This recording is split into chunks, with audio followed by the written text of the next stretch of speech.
여호와께서 애굽 땅에서 모세와 아론에게 일러 가라사대 이 달로 너희에게 달의 시작 곧 해의 첫 달이 되게 하고 너희는 이스라엘 회중에게 고하여 이르라. 이 달 열흘에 너희 매인이 어린 양을 취할지니 각 가족대로 그 식구를 위하여 어린 양을 취하되 그 어린 양에 대하여 식구가 너무 적으면 그 집의 이웃과 함께 인수를 따라서 하나를 취하며 각 사람의 식량을 따라서 너희 어린 양을 계산할 것이며 너희 어린 양은 흠 없고 1년 된 수컷으로 하되 양이나 염소 중에서 취하고 이달 14일까지 간직하였다가 해질 때에 이스라엘 회중이 그 양을 잡고 그 피로 양을 먹을 집 문 좌우 설주와 임방에 바르고 그 밤에 그 고기를 불에 구워 무교병과 쓴 나물과 아울러 먹되 난로나 물에 삶아서나 먹지 말고 그 머리와 정강이와 내장을 다 불에 구워 먹고 아침까지 남겨두지 말며 아침까지 남은 것은 곧 소화하라. 너희는 그것을 이렇게 먹을지니 허리에 띠를 띠고 발에 신을 신고 손에 지팡이를 잡고 급히 먹으라. 이것이 여호와의 유월절이니라. 내가 그 밤에 애굽 땅에 두루 다니며 사람과 짐승을 물어나고 애굽 나라 가운데 처음 난 것을 다 치고 애굽의 모든 신에게 벌을 내리리라. 나는 여호와로라. 내가 애굽 땅을 칠 때에 그 피가 너희의 거하는 집에 있어서 너희를 위하여 표적이 될지라. 내가 피를 볼 때에 너희를 넘어가리니 재앙이 너희에게 내려 멸하지 아니하리라. 너희는 이 날을 기념하여 여호와의 절기를 삼아 영원한 규례로 대대에 지킬지니라. 오늘은 출애굽과 가나안 정복의 영적 의미, 이런 말씀의 제목으로 하나님의 말씀을 살펴보도록 하겠습니다. 최근에 우리가 영성이라는 주제를 갖고 하나님의 말씀을 계속 보고 있는데요. 이 구약 성경, 특별히 출애굽의 역사, 또 홍해를 건넌 역사, 또 가나안 땅을 정복한 역사, 이런 역사들이 한낱 구약의 이스라엘 백성의 역사적 사실로 끝나는 게 아니고 우리 신약시대 성도들, 하나님의 택한 백성들이 어떻게 영적으로 성장해 갈 것인가에 대한 하나님의 청사진입니다. 청사진. 구약의 모든 것은 그림자라고 그래요. 그림자, 예표요, 그림자. 신약이 실체라고 그랬습니다. 구약의 출애굽 사건, 모세를 통한 출애굽 사건은 너무나 유명한 사건이죠. 불신자들도 출애굽을 모르는 사람이 거의 없을 정도로 모세를 통해서 이스라엘 백성이 출애굽하고 또 홍해를 건너고 또 적과 그러는 가나안 땅을 정복한 이 사건은 단순한 구약 이스라엘 백성의 역사에 그치는 게 아니고 우리의 영적 성장을 그대로 아주 정확하게 보여줍니다. 오늘 그걸 잘 생각하시면서 한번 보도록 하겠습니다. 자, 그러면 구약한 청이 501쪽 이제 몇 말 보겠습니다. 진정한 영적인 출애굽을 기대하며 출애굽은 구약에서만 필요한 것이 아니라 현대 교회의 영적 상황은 어떠한가? 마귀의 포로가 된 교인들이 얼마나 많은가? 오늘날 교회의 영적 현실을 보면 값없이 주시는 칭의와 철저한 거듭남을 모르고 있는 교인들이 대부분이다. 구약 시대에 비교해보면 애굽의 노예로 고통받았던 이스라엘 백성의 처지와 비슷하다. 예, 여기 보면 오늘날 교회의 영적 현실을 보면 값없이 주시는 칭의와 철저한 거듭남을 모르고 있는 교인들이 대부분이다. 우리 교회에서는 거듭남의 말씀을 자주 전하는데요. 이 칭의에 대해서도 오늘날 너무나 무지한 사람들이 많습니다. 자, 그러면 그 다음 1번 보겠습니다. 1. 지금은 대대적인 출애굽의 역사가 필요한 때다. 사도 바울은 고린도전서 10장에서 구약 이스라엘 백성의 출애굽과 광야의 생활을 설명하면서 이런 일들이 말세를 만난 신약 성도들의 본보기로 주어졌다고 말씀했다. 그들에게 일어난 이런 일은 본보기가 되고 또한 말세를 만난 우리를 깨우치기 위하여 기록되었느니라. 예, 그 다음 보겠습니다. 이 시대의 교인들의 영적인 현실은 마귀의 포로 아래서 비참하게 살고 있지만 요한계시록 3장 14에서 17절에 나오는 라오디게아 교회 교인들처럼 곤고한 것과 가련한 것과 가난한 것과 눈먼 것과 벌거벗은 것을 알지 못하고 살아가고 있다. 이 시대의 교회에는 영적인 출애굽과 영적인 가나안 정복의 역사가 일어나야 한다. 그렇지 않으면 희망이 없다. 예, 이 말세의 교회에 대해서 하나님이 예언해 주시기를 라오디게아 교회와 같을 것이라 예언을 하셨습니다. 이게 보면 곤고한 것과 가련한 것과 가난한 것과 눈먼 것과 벌거벗은 것을 알지 못한다, 이렇게 책망하셨는데, 이게 말세의 교회죠. 영적으로 얼마나 곤핍한 것인가, 가난한 것인가, 비참한 것인가. 겉으로는 나는 부자라 부유하여 부족한 것이 없다, 이렇게 말한다고 그렇게 말씀하셨습니다. 정말 교인들은 외적으로는 부자라 부족함이 없다 이렇게 말한다고 요한계시록에 예언을 하시는데, 그러나 실상 너희의 실상은 곤고하고 가련하고 가난하고 눈멀고 벌거벗어 있다고 하신 거예요. 그래서 영혼이 가난한 거죠. 그래서 영성이라고 하는 것, 영성은 우리가 하나님을 경외하고 하나님을 만나는, 하나님과 교통하는, 하나님을 모시는 것이 우리 영성인데, 이 종말교회 사람들은, 교인들은 영성이 죽어 있는 거죠. 영성이 가난한 거죠. 세상의 것에 대해서는 가난하지 않다고 되어 있습니다. 딱 우리 연대로 되어 있잖아요. 지금 이 종말의 크리스찬들은 불신자들이나 신자들이나 비슷하잖아요, 지금. 그 세상이 물질 문명으로 보면 얼마나 발달했습니까? 역사 이래로 오늘날 같이 물질 문명이 발달한 시대가 없습니다. 크리스찬들도 그냥 육적인 차원에서 나는 부자라 이렇게 자만할 것을 주님이 예언을 하셨는데, 그러나 실제로 보면 그 영혼은 마귀의 포로가 되어 죽어가고 있다고 하신 겁니다. 자, 그 다음 내용을 보겠습니다. 구약 출애굽의 과정은 신약 성도들의 신앙 여정과 매우 비슷하다. 이스라엘 백성들이 애굽을 탈출하기 전에 애굽 땅에서 바로의 압제 아래 종노릇했다. 이것은 신약시대 성도들이 칭의의 은혜를 받기 전에 마귀의 지배 아래 죄의 종노릇하는 상태를 예표한다. 지금도 의롭다 하심을 얻지 못한 채 온갖 마귀의 공격과 죄의 짐에 눌려 고통받는 영혼들이 얼마나 많은가. 예, 이게 뭐 구약 출애굽의 과정은 신약 성도들의 신앙 여정과 매우 비슷하다. 이스라엘 백성들이 애굽을 탈출하기 전에 애굽 땅에서 바로의 압제 아래 종노릇했다. 그렇죠. 구약의 출애굽에 보면 이스라엘 백성들이 애굽에서 바로의 압제에서 엄청나게 고통받았던 내용이 나옵니다.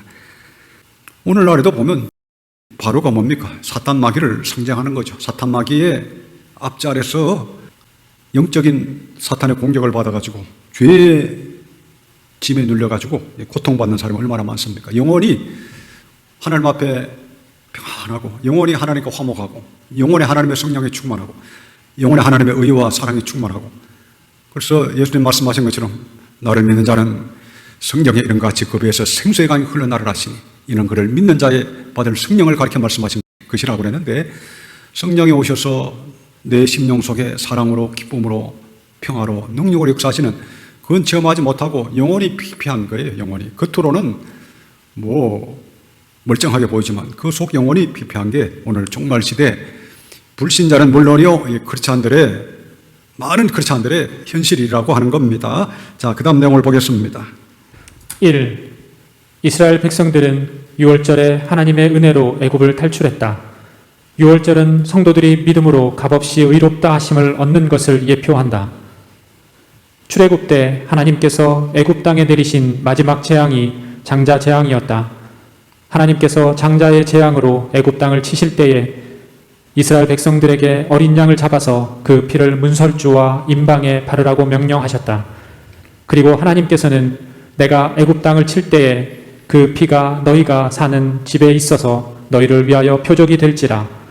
내가 피를 볼 때에 너희를 넘어가리니 재앙이 너희에게 내려 멸하지 아니하리라 라고 약속하셨다. 예, 내가 피를 볼 때 너희를 넘어가리니, 유월절의 단어가 여기서 나온 겁니다. 자, 그 다음에 또 보겠습니다. 이 하나님의 명령에 순종하여 어린 양의 피를 바른 집 안의 장자는 죽지 아니하였다. 그래서 그날을 기념하여 유월절이라고 명하였다. 신약에서는 예수님께서 유월절 어린 양으로 이 세상에 오셨다고 말씀한다. 어린 양의 피로 문설주와 인방에 바르면 사망이 지나갔듯이 유월절 어린 양이신 예수 그리스도의 보혈을 믿으면 사망에서 값없이 구원을 받는다. 값없이 의롭다 하심을 받는다. 이제 우리가 그의 피로 말미암아 의롭다 하심을 받았으니 더욱 그로 말미암아 진노하심에서 구원을 받을 것이니, 사망에서 구원받기 위해서 우리가 가장 먼저 시급히 해야 할 일은 어린 양의 피를 우리 마음의 문설주와 인방에 바르는 것이다. 다시 말하면 그리스도께서 우리를 위해 십자가에서 흘리신 속량의 피의 공로를 우리가 마음으로 믿는 것이다. 그때 우리는 십자가의 보혈의 공로로 말미암아 하나님의 은혜로 값없이 의롭다 하심을 얻는다. 예. 출애굽할 때 하나님께서 애굽에 10가지 재앙을 내리신 것은 여러분 대부분 아실 겁니다. 9가지 재앙까지 하나님이 애굽 땅에 내리셨지만 바로가 마음이 강팍해서 이스라엘 백성들을 보내주질 않았습니다. 이때 하나님 마지막 10번째 재앙으로 이 장자 재앙을 이제 내리시게 되는데, 애굽에 있는 모든 장자들은 하나님이 치실 것이라고 말씀하셨는데, 그러나 너희는 어린 양을 잡아서 그 피를 문설주와 인방에 발라라 그랬습니다. 문설주와 인방에 바르고 그 집 안에 있으면 그 재앙이 너희에게 닥치지 않을 것이다, 이렇게 말씀을 하셨습니다. 그래서 이스라엘 백성들은 이 말씀을 순종해서 그 말씀대로 어린 양의 피를 바른 그 집에 있었던 이스라엘 백성들은 장자의 장에서 재앙을 면할 수가 있었던 겁니다. 그래서 이게 참 놀라운 말씀입니다. 하나님의 말씀을 믿지 않고 순종하지 않고 하나님을 거역했던 모든 애굽에 있는 사람들은 어린 양의 피를 바르지 않았던 모든 사람들은 장자의 재앙, 장자를 치시는 재앙에 다 당할 수밖에 없었습니다. 그러나 순종한 사람은 순종하여 그 피를 문설주와 인방에 발랐던 이 사람들은 재앙을 피할 수 있었다는 겁니다. 이게 유월절입니다. 이 날을 기념해서 너희는 대대로 유월절을 지켜라, 이렇게 말씀을 하신 겁니다. 그래서 이 유월절이라고 하는 것이 이스라엘 나라에서 이 엄청나게 중요한 절기입니다. 3대 절기, 유월절, 오순절, 초막절, 수장절, 초막절, 수장절 같은 말입니다. 이 3대 절기 중에 가장 중요한 절기가 유월절이 된 겁니다.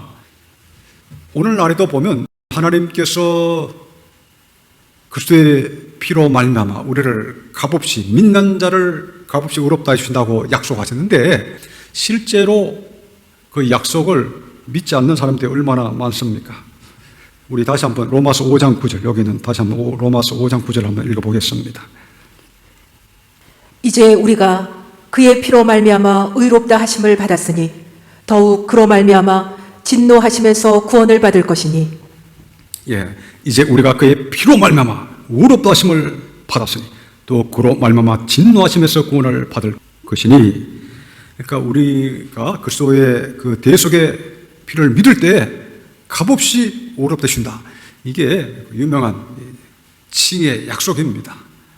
자, 오늘 보는 김에 로마서 봅시다. 로마서 3장을 보겠습니다. 칭에 대한 유명한 말씀들 한번 보고 지나가야 되겠습니다. 자, 로마 3장 21절에서 24절까지 교독하겠습니다. 이제는 율법 외에 하나님의 한 의가 나타났으니 율법과 선지자들에게 증거를 받은 것이라. 곧 예수 그리스도를 믿음으로 말미암아 모든 믿는 자에게 미치는 하나님의 의인이 차별이 없느니라.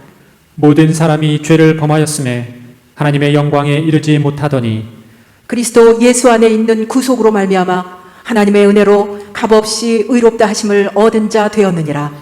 예, 여기 있잖아요. 예. 이제는 율법 외에 하나님의 한 의가 나타났으니 율법과 선지자들에게 증거를 받는 것이라. 곧 예수 그리스도를 믿음으로 말미암아 모든 믿는 자에게 미치는 하나님의 의인이 차별이 없느니라. 이 하나님의 의는 믿을 때 값없이 의롭다 해주시는 그 의를 말하죠. 모든 사람이 죄를 범하였으니 하나님의 영광에 이르지 못하더니 그리스도 예수 안에는 구속으로 말미암아, 구속이 뭡니까? 십자가에서 대속의 죽으심을 말하죠. 그리스도 예수 안에는 구속으로 말미암아, 그의 피로 말미암아, 같은 말입니다. 그의 구속으로 말미암아 하나님의 은혜로 값없이 의롭다 하심을 얻은 자 되었느니라. 이 그리스도의 은혜를 믿는 자, 그리스도의 대속의 은혜를 믿는 자는 그 믿음을 모시고 내가 너를 의롭다 하노라, 이렇게 해주시겠다는 겁니다. 유명한 이게 칭의 약속이죠. 우리 신약 시대에 구원의 두 기둥이 하나는 칭이요 하나는 거듭남이라고 그랬습니다.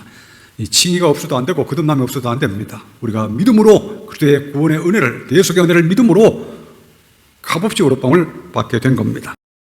다시 한번 우리 거룩한 칭이 아까 보시던 거 보시면 사망에서 구원받기 위해서 우리가 가장 먼저 시급히 해야 할 일은 어린 양의 피를 우리 마음의 문설주와 임방에 바르는 것이다. 어린 양의 피를 우리 마음의 문설주와 임방에 바르는 거예요. 구약에는 그냥 실제로 그냥 어린 양을 잡아가지고 그 피를 문설주와 임방에 발랐습니다.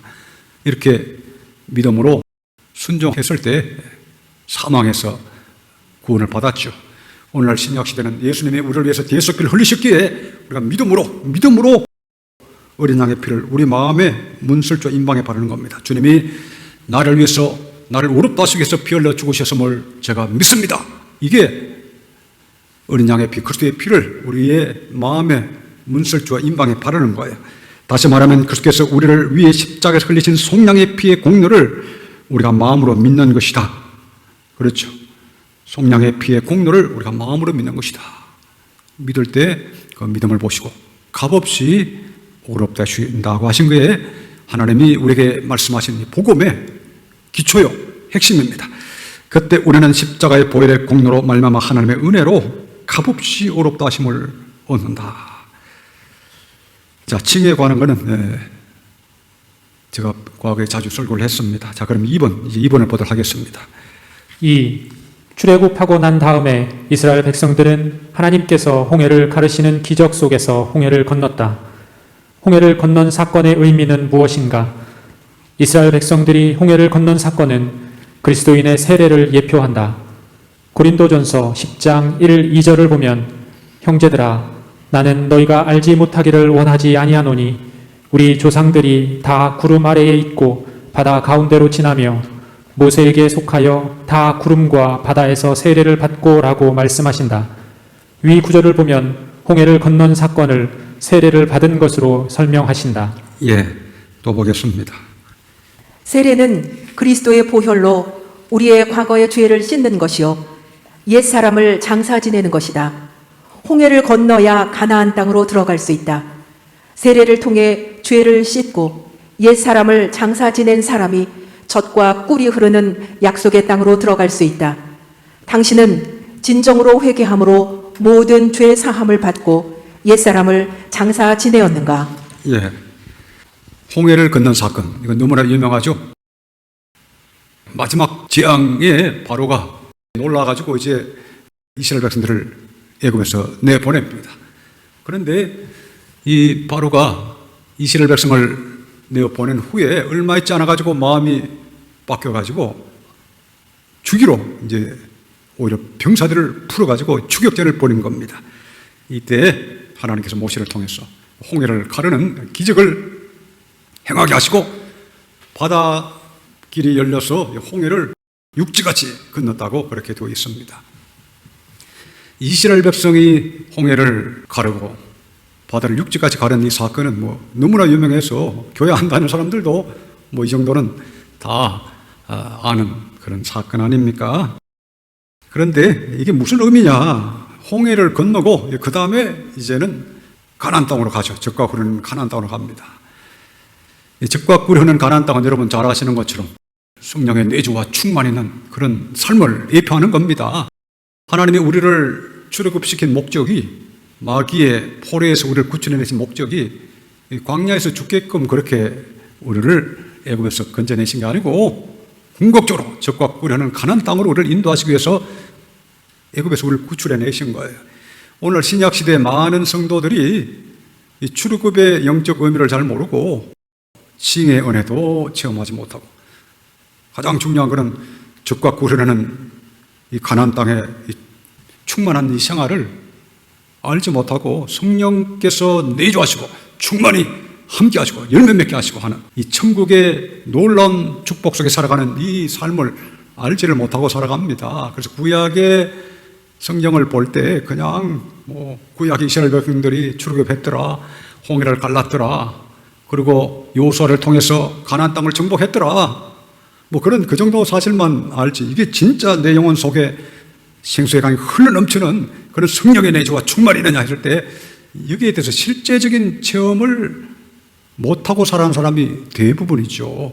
칭의의 경험도 잘 없고 성령의 내주와 충만의 경험도 없고 생수의 강같이 흘러나르라 그러셨는데 빛과 같은 성령의 충만한 은혜 속에 사는 게 이게 실제적으로 그것이 무엇인가에 대해서 체험하고 이 복락을 누리고 살아가는 사람이 얼마나 될까요?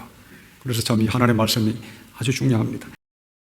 이 특별히 여기 보면 홍해 사건이 중요한데요. 여기 보면 홍해를 건넌 사건의 의미는 무엇인가? 이스라엘 백성들이 홍해를 건넌 사건은 그리스도인의 세례를 예표한다.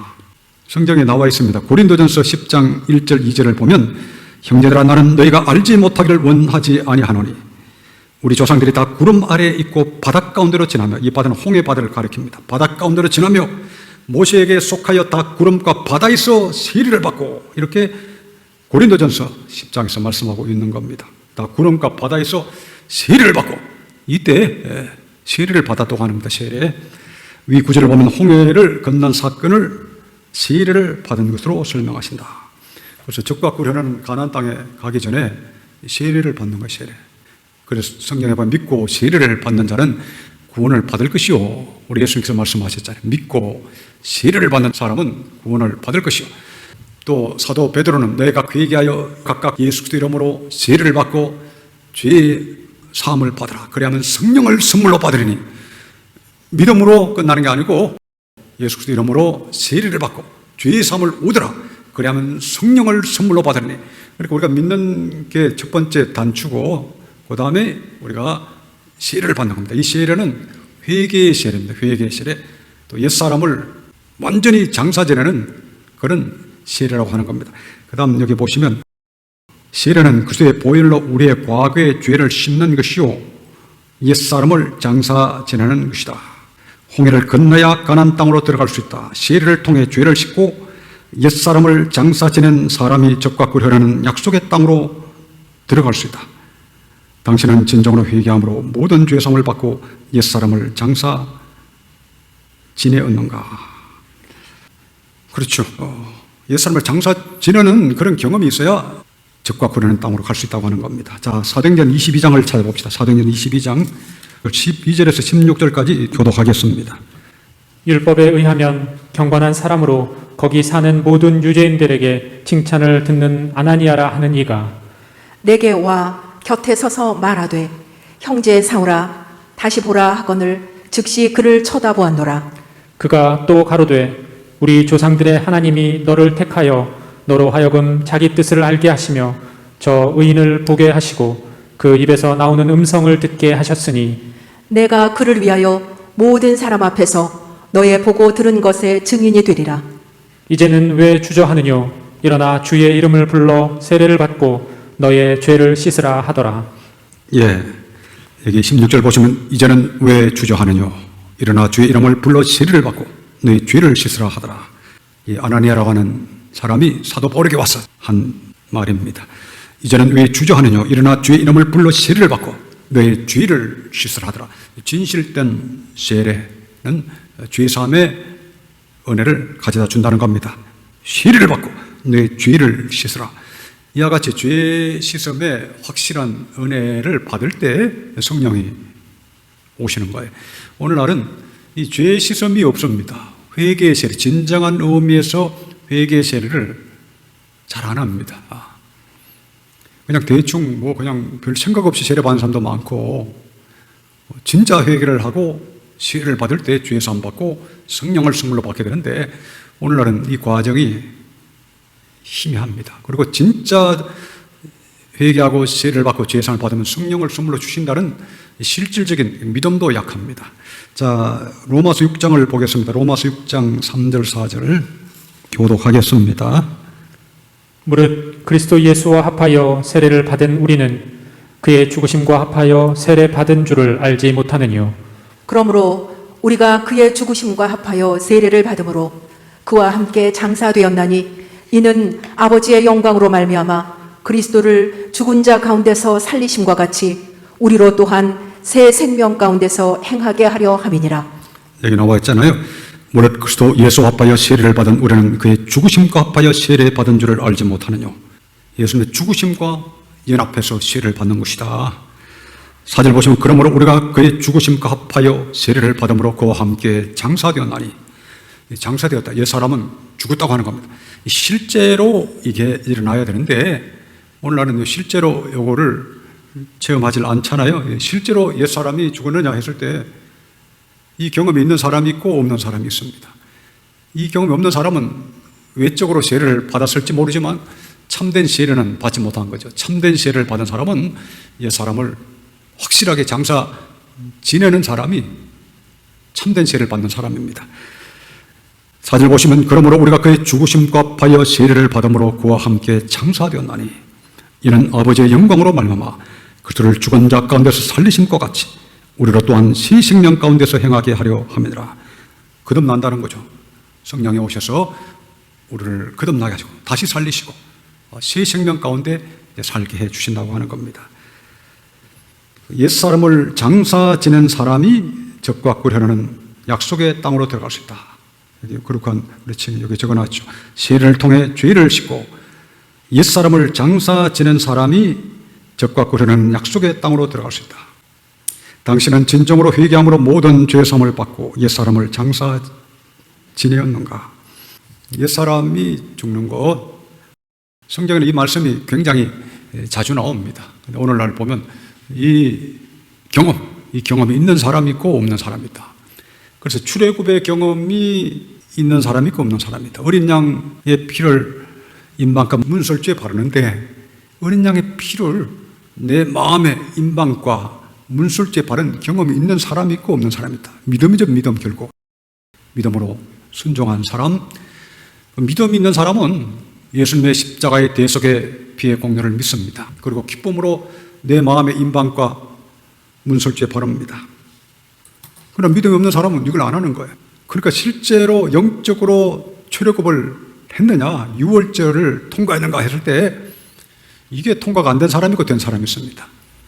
앞으로 여러분들에게 영성이라는 주제로 자주 이제 좀 실제적으로 적용적 면에서 설교를 드릴까 하는데요. 이 영성의 차이가 여기서 나는 거예요. 진짜 영성 있는 사람, 믿음 있는 사람, 또 영적 지각 있는 사람은 이게 무슨 말인지 압니다. 하나님을 향한 갈망 있는 사람, 하나님의 구원에 대한 갈망 있는 사람, 하나님의 구원을 사모하는 사람, 하나님을 경외하는 사람, 이런 사람들은 이게 무슨 말인지 압니다. 그리고 금방 깨닫고 믿습니다. 주님께서 나를 값없이 어렵다 주심을 믿습니다 하고 금방 칭의 은혜도 받고 참된 칭의나 믿음을 가진 사람은 복음적 회개를 한다고 그랬죠. 자발적으로 나의 과거의 옛사람 그리스도를 십자가에 못 박힌 옛사람을 나는 기쁜 마음으로 십자가에 못 박겠습니다. 그래서 믿음과 회개는 같은 것이다 그랬습니다. 그래서 진정으로 칭의 얻는 믿음은 복음적 회개와 자기 부인이 동반된 믿음이다. 우리 거룩한 칭이 앞부분에 제가 자세하게 설명을 했습니다. 오늘날은 믿음이 없기에 복음적 회개도 잘 안 합니다. 그걸 괴로워합니다. 믿음이 없기에 자기 부인도 안 합니다. 이걸 또 괴로워합니다. 그러니까 이런 사람에게는 성령의 내주가 없어요. 거듭남의 은혜, 새 생명 가운데 행하게 하려 함이라 말씀하셨는데 이 경험이 또 없는 거예요. 그래서 오늘날 하나님의 말씀이 영성이 있는 사람에게는 쉽고 분명합니다. 실제로 출애굽하고 그 가나안 땅까지 가는 길이 열흘 정도, 보름만 되면 얼마든지 갈 수 있는 길이라고 합니다. 그걸 40년 동안 헤맸잖아요. 12정탐꾼 사건 때문에 하나님을 불신했다가 40년 동안 헤매다가 요수아 갈렙 외에는 다 광야 죽고 20살 아래에 그 청소년 어린아이들이 장성해서 이제 가나안 땅에 들어가야 됐는데 이 영적으로 이런 은혜를 제대로 아는 사람은 이게 쉽게 되는 거예요. 쉽게 칭의 은혜도 받고 옛사람을 십자가에 못 박는 것도 쉽게 못 받고 기쁨으로 못 받고 또 성령이 오시는 것도 영성이 좋은 사람은 영감이 있기 때문에 성령이 지금 어느 정도 오신 걸 압니다. 자기가 느낄 수가 있어요. 여러분 귀신 들린 사람 보셨습니까? 귀신 들린 사람 보면 이게 보입니다. 보면 이 사람이 얼마나 귀신 들렸는지.